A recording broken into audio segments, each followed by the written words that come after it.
Throughout the Florida Keys, residents are finishing up their storm preparations.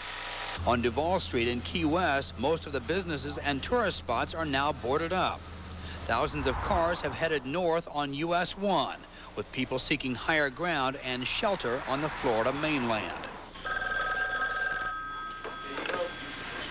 DOC can help you. At the Key West Emergency Management Center, officials warn those who still want to leave to do so quickly. We're telling them to leave right now. Don't wait any longer than this morning. I'd say within the next hour or two to get out of town.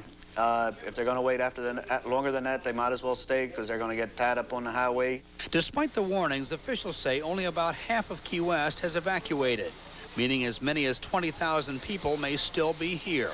There's a lot of the old conks, and they've been through this before, and they're not going to leave the island. Brenda Lynch is staying put, even though she is afraid of the storm. One reason is that her dog, Madison, is too old and blind to travel. For now, I'm going to sit tight. I'm going to stay put. My house is located in a pretty secure area. I'm pretty well provisioned. Everything's boarded up, and I feel secure where I am. And many residents here say they believe they will be protected by the Grotto, a shrine at the St. Mary Star of the Sea Catholic Church. It was built in 1922 to protect Key West from hurricanes. Yesterday and last night, a number of people visited the site and lit candles. After living here for 17 years and being through 3 hurricanes that have gone through here, all of them very minor, we've never had a serious problem. So every time we're threatened with one, I feel secure in the fact that I think we're blessed here and we'll never experience a major hurricane. Despite that, officials are still urging people to get on the road. They've been saying that all day. They continue to say it. The reason is that the weather, which is fairly nice now, is expected to deteriorate soon. We could get rain this afternoon, tropical storm force winds tonight and early in the morning, and then hurricane force winds sometime tomorrow around noon.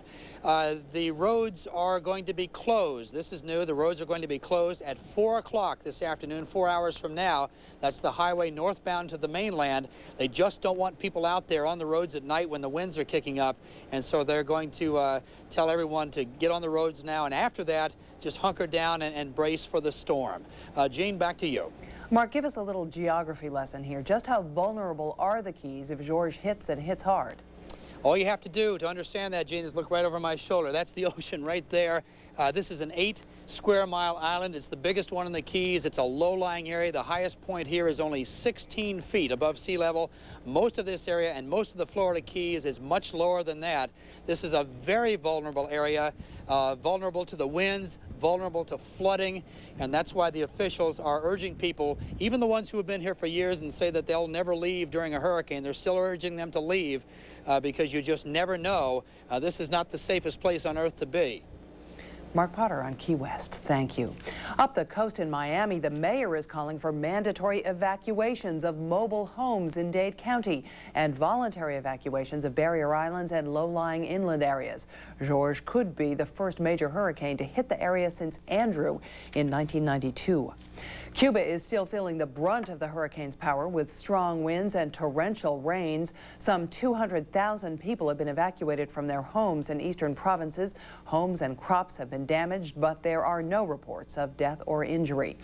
The storm dealt a much harsher blow to the Dominican Republic. Some 70 people were killed there, and hundreds more are missing, including 45 people who disappeared after the building they took shelter in was knocked down when a river overflowed its banks.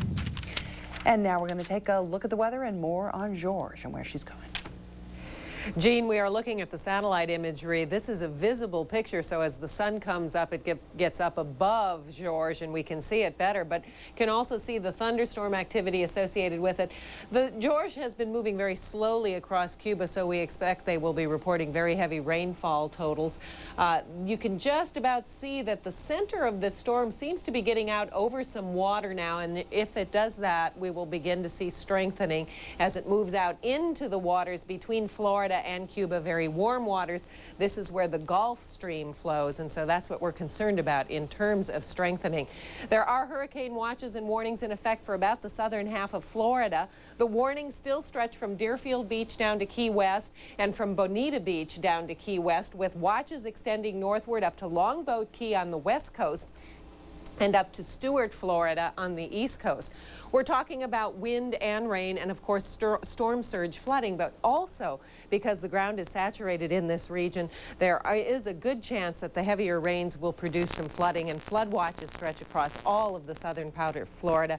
There are some inland wind warnings as well. Here's a look at where the hurricane warnings are across all of the Bahamas, still across the eastern two-thirds of Cuba, with a watch across parts of western Cuba as well. The most recent statistics as of about an hour ago, 21.5 north, 77.5 west.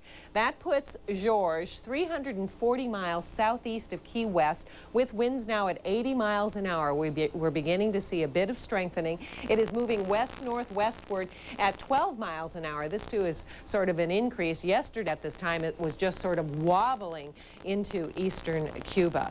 This is the strike probability map that shows you the best chance for where this hurricane is going to move, and of course the farther out you go, the harder it is to tell just exactly what the path will be. It's within 75 miles within the next 72 hours, 3 days. That's what we're looking at here. Now let's look at the forecast track. From now until Friday evening, we forecast George, or we don't, the National Hurricane Center does, to move in a generally northwestward direction, west-northwestward, right through the Keys, the central and southern Keys. So folks should already have evacuated this region. Then it'll continue out through the eastern Gulf of Mexico and could indeed intensify for another landfall sometime Sunday or Monday. Jean?